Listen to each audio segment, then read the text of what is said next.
yau ake bikin gimbiya an gaida amarya Allah wallahi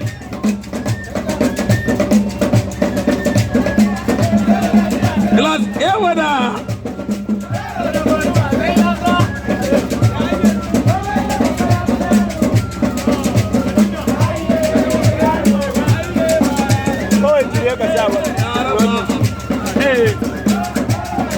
ka hana shi mana wata tabu wata